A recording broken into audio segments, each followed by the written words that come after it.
Então, o Alter Rebbe estava nos falando sobre a atitude positiva, espiritual, elevada que o Nahum Ish Gamzu, Nahum, o homem do isso também é bom, como também outros tzadikim nas gerações passadas e na contemporânea, eles também conseguem cultivar essa atitude de ver e perceber que Deus é a fonte e origem de tudo e como Deus é bom. Isso implica que no final das contas tudo é para o bem, mesmo as coisas que não só à primeira vista, mas realisticamente aqui nesse mundo nos incomodam, nos atrapalham, nos machucam, nos causam dor, sofrimento, angústia, mas no final tudo é para o bem. Isso é um modo pensante, é uma atitude, uma reação que cultivaram todas as pessoas espiritualizadas, os grandes tzadikim. Apenas qual a diferença e por que os nossos sábios no Talmud destacam Nahum Ish Gamzu, Nahum, o homem que era conhecido como isso também é para o bem? Então se diz que Nahum Ish Gamzu, o alcance da sua fé era tão grande, essa fé, essa convicção de que tudo vem de Deus e tudo é para o bem, e tudo, portanto, é bom em última instância, essa fé em Nahum era tão forte, tão intensa, que ele conseguia transformar, ele conseguia redirecionar a energia divina que vinha de cima do plano espiritual para baixo para o plano terrestre, fazendo com que na prática aqui no plano terrestre também as coisas não só parecessem bem, mas se transformassem em boas efetivamente. De forma palpável e perceptível a olho nu, ou seja, que se percebesse aqui de verdade, não só com fé, não só acreditando em Deus, etc., mas ainda sofrendo e doendo, não. Ele conseguia através da sua fé, redirecionar a energia divina, fazendo com que ela voltasse, chegasse aqui embaixo de forma tal que até mesmo aquelas coisas negativas ficasse claro e evidente a olho nu, a olho de carne, ou a nós, pessoas de carne e osso, que isso também é bom e é para o bem. Então essa era a qualidade especial que destacava o Ish Nahum Gamzu, o homem do também, entre ele e todos os tzadikim, os outros justos elevados, eles acreditavam piamente, de forma autêntica, legítima, que isso é para o bem e também é para o bem, né, em última instância. Mas continuava doendo e machucando, incomodando aqui. Por mais que isso não os incomodava, não perturbava ou afetava a sua fé, eles tinham plena convicção que isso é para o bem e também é para o bem. A novidade desse Nahum Ish Gamzu, que ele conseguia fazer com que esses próprios obstáculos, adversidades, problemas e dificuldades, que eles próprios aqui embaixo, de forma palpável, se transformassem em coisa boa.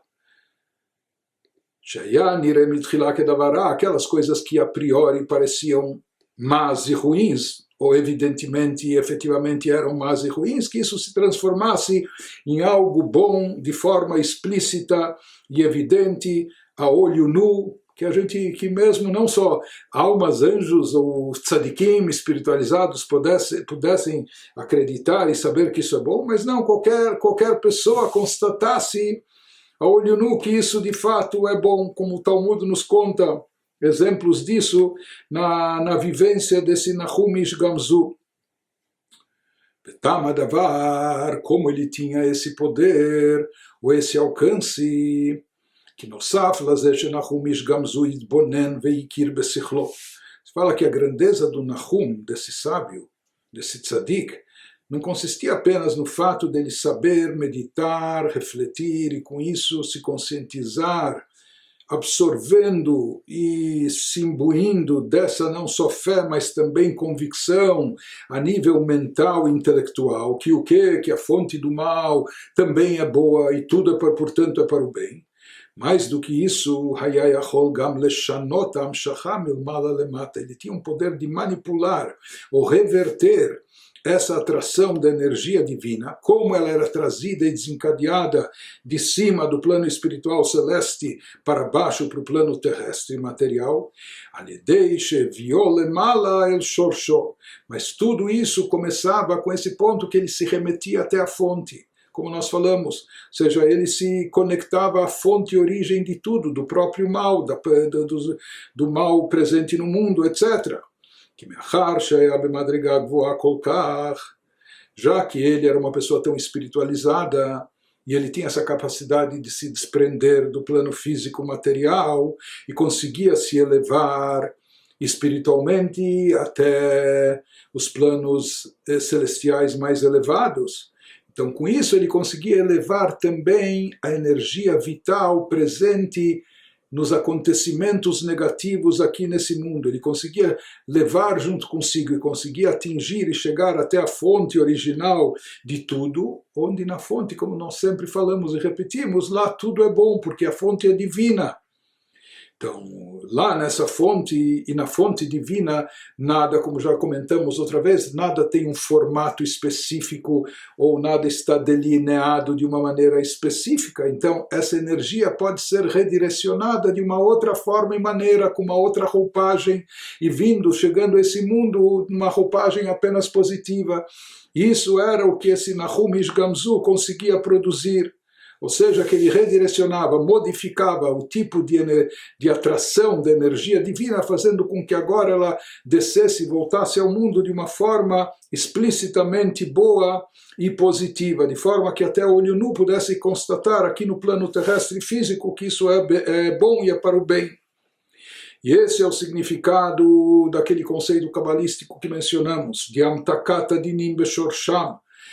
de adoçar os juízos e severidades na fonte, como nós falamos, já que a fonte é divina e lá ainda nada tem um formato específico, então o lugar de transformações dessa modificação, redirecionamento é na fonte e origem, ou seja, Sheadin Atzmo, o juízo e severidade não só ele é anulado e cancelado, mas ele próprio se torna doce, bom e positivo, a olho nu. Então essa era a característica, esse era o poder, o alcance especial desse homem sagrado, Nahum, o homem disso também é bom. Já os outros tzadikim, eles acreditavam piamente nisso, que tudo é bom, etc., mas conseguir na prática demonstrar e evidenciar no mundo terrestre que isso é bom, de imediato, nem todos tinham esse poder. Avalkola tzadikim, os outros todos justos, espiritualizados, afilo sheaya machshevotam al ze haderech, por mais que eles também tinham o seu pensamento imbuído com essa fé, com essa convicção que na fonte e na origem tudo é originado de Deus e portanto tudo é bom, porém esse bom, esse bem permanecia lá em cima apenas, e não conseguiam materializar esse conceito na nossa vida terrestre de imediato. Ou seja, o bem ficava como bem, mas apenas na origem superior, como era no seu início. Então, os outros tzadikim, eram pessoas elevadas, conseguiam enxergar, não só ter fé, mas também enxergar as coisas nesse prisma, que a origem de tudo é divina e, portanto, é positiva. Então, eles também chegavam à consciência, nas palavras talmúdicas, Kol de'avid Rahmanah letavavid, que tudo o que Deus faz é para o bem, e no fundo, mesmo por trás das piores coisas também existe um objetivo bom e positivo, e por isso eles eram tão imbuídos dessa fé e dessa consciência, eles eram até capazes não só de aceitar os sofrimentos, mas até aceitá-los com alegria, porque, como dissemos, eles tinham a consciência e convicção de que as coisas mais elevadas, quando chegam às melhores, a maior evidência do bem, ela é tão forte e intensa que para chegar nesse mundo ela vem encoberta, camuflada, em forma de dificuldades ou até de tragédias, Deus nos livre. Porém, esses tzadikim, eles aceitavam isso e até com alegria, dada a fé e convicção que eles tinham.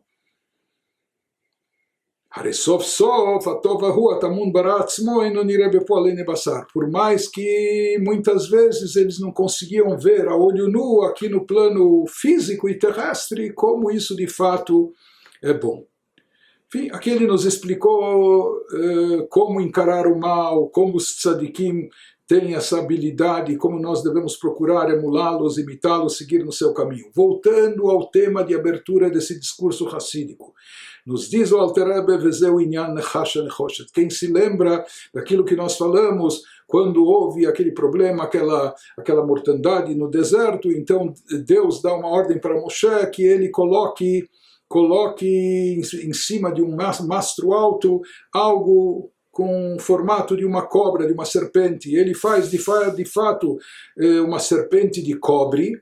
uma cobra de cobre, não é? Nechash nechoshet em hebraico, coloca no alto de um mastro. E daí perguntamos, qual a necessidade da cobra no alto do mastro? Então falamos que quando os Yehudim olhavam para cima, olhavam para o topo do mastro, onde estava a cobra, mas com isso eles olhavam também para os céus e se lembravam de Deus, e com isso rezavam e obtinham cura. Nós perguntamos por que nos falaram para os Yehudim, simplesmente olhem para cima, lembrem-se de Deus, e assim vocês vão obter cura. Então isso ele nos fala que aqui havia uma ênfase adicional, por isso a Torá nos diz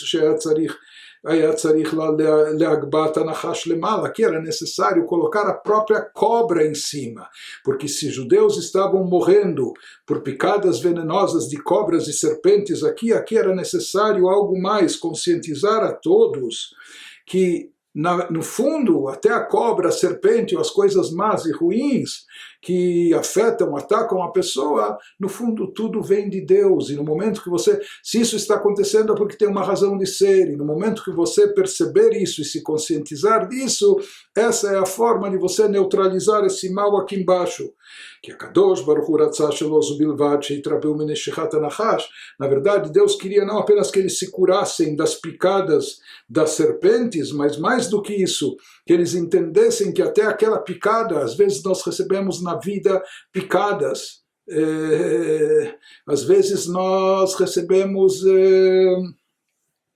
enfim, cutucões, etc., mas temos que saber que isso também é para o bem. Às vezes estão nos sacudindo, estão nos picando lá de cima para nos despertar, para saber que temos que melhorar, que temos que fazer tshuva. E no momento que nós nos conscientizamos disso, então, dessa forma, nós estamos nos reconectando à fonte e origem, estamos nos conscientizando, reconscientizando que tudo vem de Deus. Chegando na fonte e origem, a gente consegue adoçar também as severidades, consegue neutralizar as coisas ruins aqui embaixo, e esse muitas vezes é o objetivo até dos sofrimentos que enfrentamos, dos desafios que passamos, simplesmente nos lembrar da necessidade de nos conectarmos mais a fundo com Deus, de nos reconectar a Deus. Por isso, Deus ordena que seja colocado não só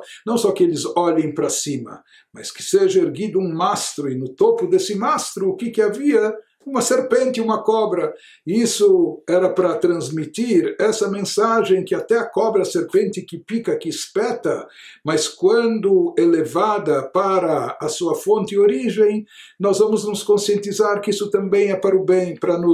aprofundar a nossa conexão, o nosso vínculo com o divino. Portanto, mistaklim klapei mala, toda vez que os Yehudim olhavam para cima não é só se lembrar de Deus, mais do que isso, shelo yachshov she'anachash nifrad, ou seja, que ele não pense que isso que ele foi picado pela cobra, ou outro de sabor que ele enfrentou, que isso não é um mero acontecimento no mundo e etc., mas sabendo que tudo vem de cima com objetivo e finalidade, e que esse objetivo e finalidade é bom. Vem ken uramamash venishara. Então ele não vai olhar apenas a cobra e a serpente aqui como um agente do mal e que permanece mal. Não, essa intenção, diz o Alter Rebbe, que ele se conscientize que tudo, até o mal que advém, tem uma finalidade e objetivo bom. Tem uma origem boa e uma finalidade boa. Portanto, quando ele meditar e perceber até a cobra, a serpente ou qualquer outro problema e obstáculo na sua fonte e origem, que ele não está desvinculado de Deus, pelo contrário, e a vitalidade que ele extrai de Deus, a exemplo daquela mulher contratada pelo rei para seduzir o príncipe, mas que na verdade, no fundo, tudo isso tem um objetivo positivo e mais elevado, daí ele vai se conscientizar que não há mal que vem de cima, e vai se conscientizar que tudo vem e parte de Deus, portanto, na essência tudo é bom. Com isso nós concluímos esse discurso racídico importante do Rav Shneur Zalman e também concluímos pelo menos essa parte de explanações, explicações sobre a mística da oração. Eu espero que com todas essas explicações, em mais de meio ano, daqueles que estão acompanhando diariamente, eu espero que isso tenha dado um significado bem mais profundo, elevado ao contexto da oração, na vida de cada um de nós, e que a gente possa aplicar e implementar na prática esses ensinamentos importantes nas nossas orações e, dessa forma, também fazer com que as orações sejam atendidas.